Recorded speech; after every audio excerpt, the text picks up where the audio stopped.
Good afternoon, everyone, and welcome to The Dope Show. My name is Kiana Hughes, and I am your host. DOPE stands for Developing Opportunities for Personal Empowerment, and we do that here each week by discussing the cannabis plant, the cannabis industry, opportunities to advance and grow and learn in the cannabis industry and about cannabis. And we also feature entrepreneurs, patients, and caregivers. We are all about the cannabis plant here, and we just want to let you know about what's dope in this industry. I don't really drink Lagunitas, so I'm not sure if you guys do, but apparently they have come up with this new beer, this new flavor called Super Critical, and it's an IPA, an India Pale Ale that is made with marijuana terpenes provided by Cannabis, which is a California company that makes vape cartridges. So don't get too excited just yet. It's not that they are actually making it. They are actually making it with the buds, but it's after it has been, all the THC has been taken out of it for the vape cartridges. So this is just kind of the leftover flower. It does definitely have a lot of the same flavors and smells to it, but you won't get high from it. It looks like the first one that they made was from a mix of Blue Dream and Girl Scout cookies. Those are two really popular strains of cannabis. Don't that sound delicious? It sounds great. And then they picked 6 different kinds of hops, which I know nothing about, but I'm going to talk about it like I do. And these hops include Summit, Tomahawk, and Zeus. And they use those to match and balance the flavors of cannabis terpenes. So some people don't know what terpenes are. Terpenes are the compounds in the cannabis that give it the smell and the flavor. Different combinations and variations of terpenes give different strains their flavors and their smells. And we have terpenes in the regular non-cannabis environment. Obviously, we know cannabis is a plant just like any other plant. So you have terpenes in lemons and all kinds of fruits and vegetables and things. So that's nothing special. And apparently you have terpenes also in hops, the hops that are used to brew beer. So really? Yeah, you do. They have terpenes in the hops. I know, right? So it's supposed to be 6.8% alcohol by volume with grassy flavors, a decent amount of earthy hop bitterness, and a noticeably sticky finish, because we know all about the sticky, icky. That sounds quite hoity-toity. Like what is it with wine? You're like Cristal or no? Not Cristal. It's not like a wine connoisseur. The guy who brings you the wine. Sommelier. Yes, sommelier. Yeah. So anyway, they only produced one batch of 60 barrels, which is about 120 kegs. They're not shipping it all over the country. You can find it in California, mostly in the San Francisco area. So it just sounds like something that they're trying.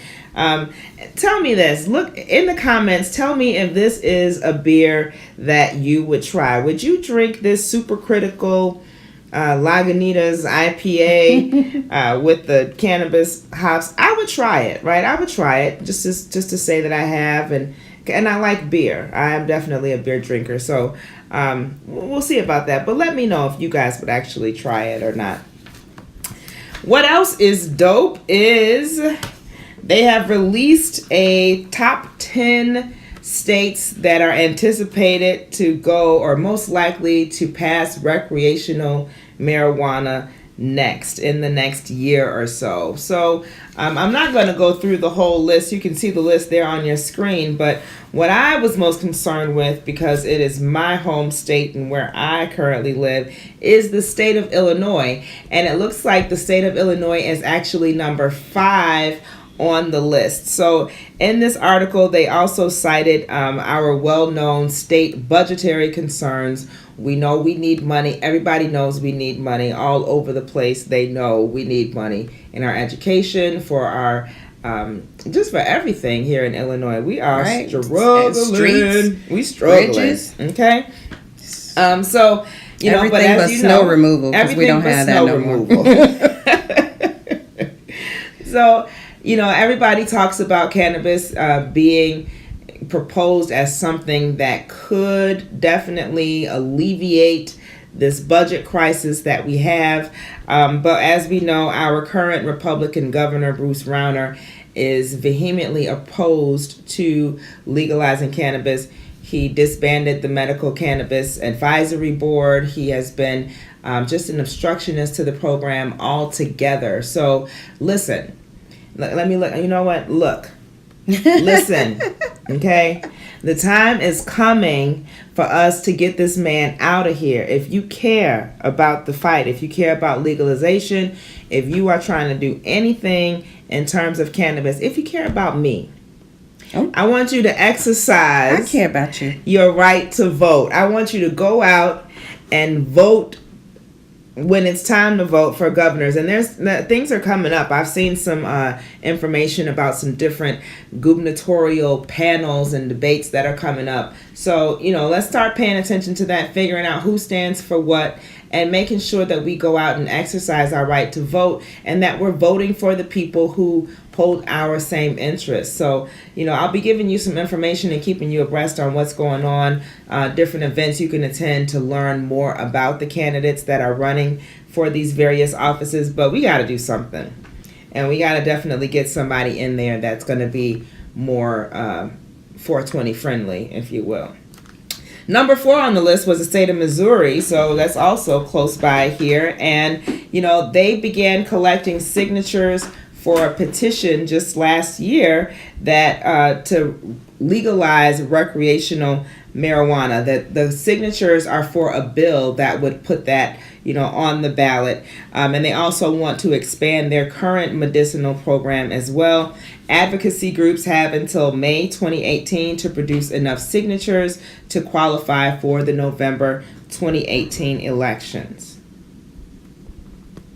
And then finally, our neighbors to the north, the beautiful state of Michigan, they've been trying to get it passed for a few years now. Michigan has actually been in the fight longer than we have here in Illinois, and they've been a little bit more advanced in those regards in terms of their medical program, but they haven't quite been able to make it happen on the recreational level. However, this year it just may be different. So according to state law, they need ballot initiatives need to collect over 250,000 signatures within a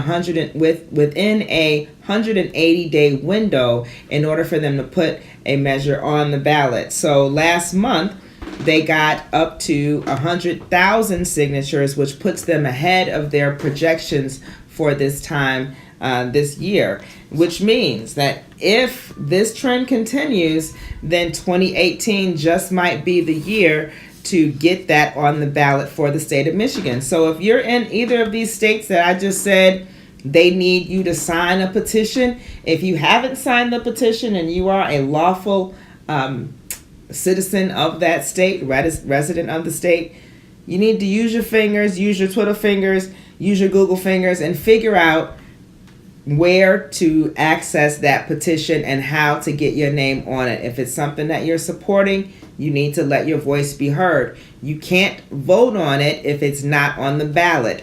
And it won't get on the ballot unless you put your name on the petition. So make sure you are paying attention and that you are exercising your rights as citizens in these states.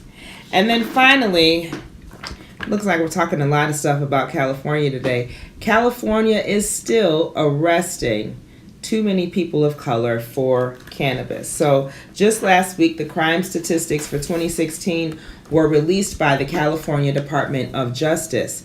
And what we found is that even though, we don't use it any more than anyone else does, non-whites seem to be getting arrested disproportionately compared to whites in the state of California. So just listen to these numbers. In California, the population is 76.9% white, and they make up 29% of the arrests for cannabis. For Latinos, the population is 17.8% Latino, and they make up 43% of the cannabis arrests. Blacks, 13.3% of the population, and they are 16% of the arrests. And Asians, 5.7% of the population, and they make up 11.3% of the arrests. So as we see, there's a lot going on out there in the Wild Wild West, and there's definitely still some work to be done on that front. We have to make sure that our rights are being preserved, that we are being protected, and that things are going the way that they should go, not just for people of color, but for anyone who is being abused or who is suffering from an abuse of power in that regard. So, ladies and gentlemen, make sure you stay safe and that you keep yourself in the know about what's going on in your state. I had a chance to check out the Netflix series Disjointed. I watched a couple of episodes yesterday. If you're not familiar with the series, it is a sitcom in the old style that has like the laugh track and the audience is there. Excuse me. The audience is there.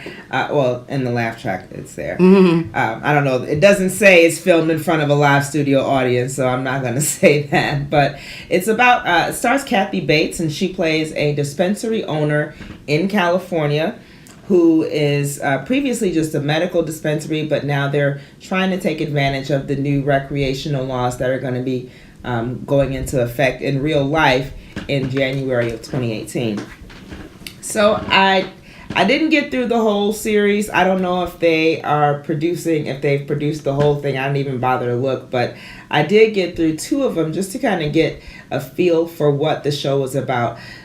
First of all, I want to say that anything that will put cannabis into of a mainstream conversation and get people to talking about it, to me, that is a good thing. I think it's been stigmatized for way too long. It's gotten a bad rap for a long time. So it's just time to cut that out and just start talking about it and dealing with it normally. We can talk about alcohol, and we can have as many alcohol stores as we have in our neighborhoods. Certainly, we can talk about cannabis and the dispensaries in the neighborhoods there. So I'm happy to hear about that. Almost lost something there.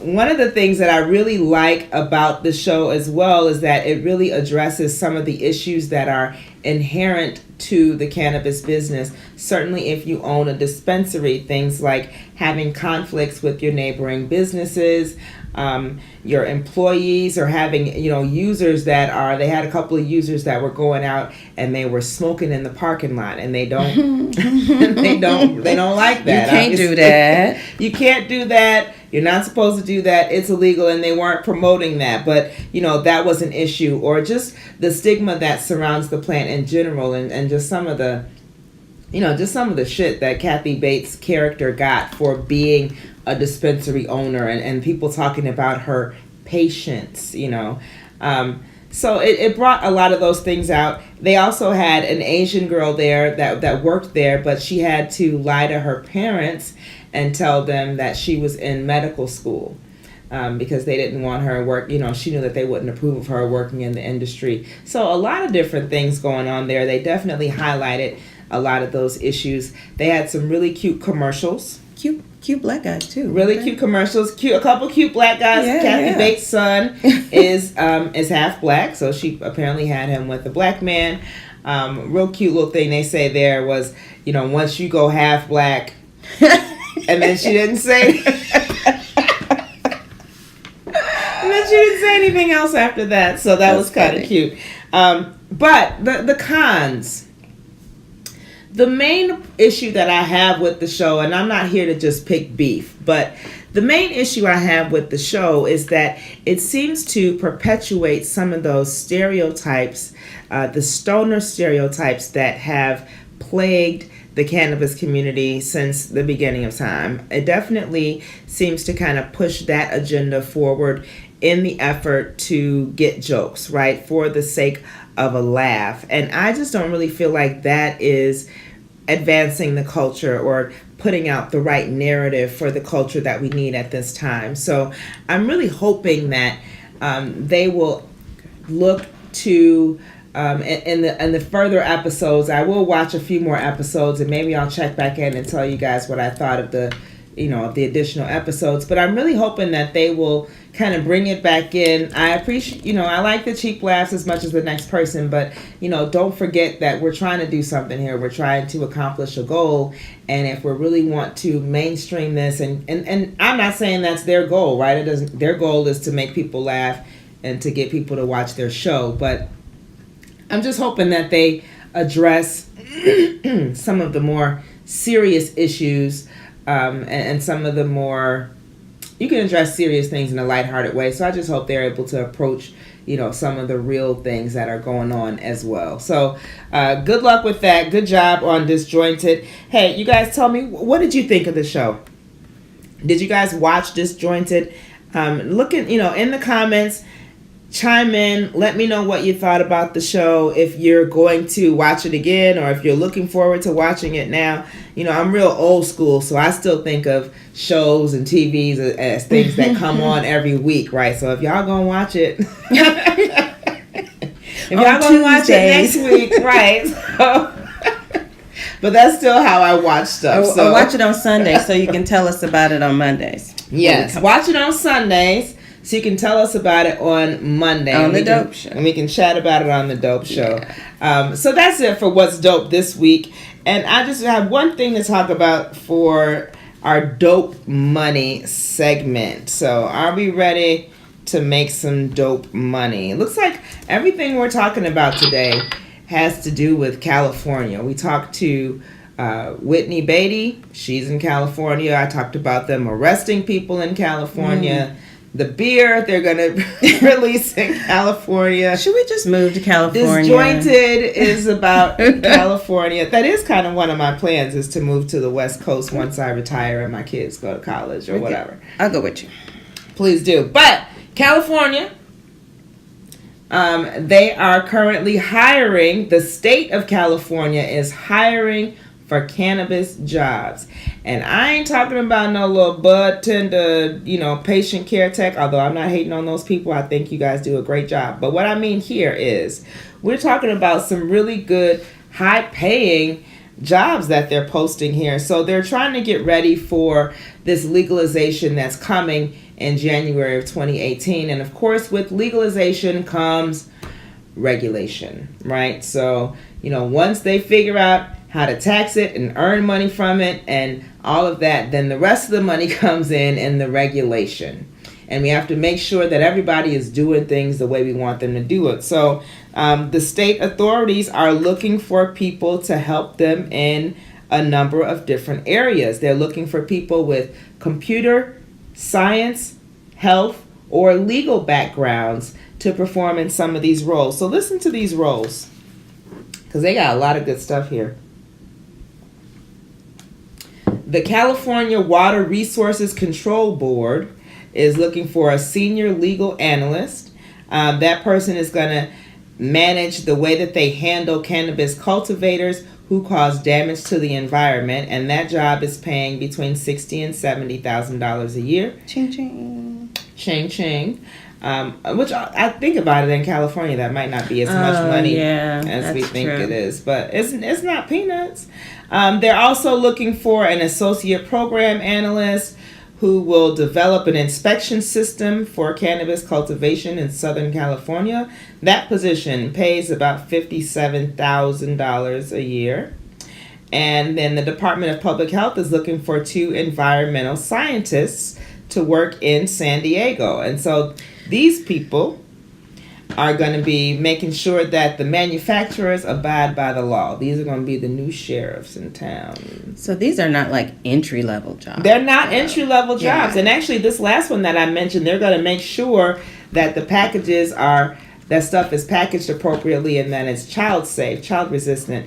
But big range for that. They're paying between $41,000 and $80,000. And then a couple other jobs, a senior environmental scientist, a couple other environmental scientists, system software specialists. So, and we're looking up to $95,000 a year for some of these jobs. So good stuff going on in California. If you're here in the Midwest, if you're in Illinois, if you're anywhere but California, and you were thinking about making a move and making a change, now might be the time for you to consider doing that. So that is all I have this week for the Dope Show.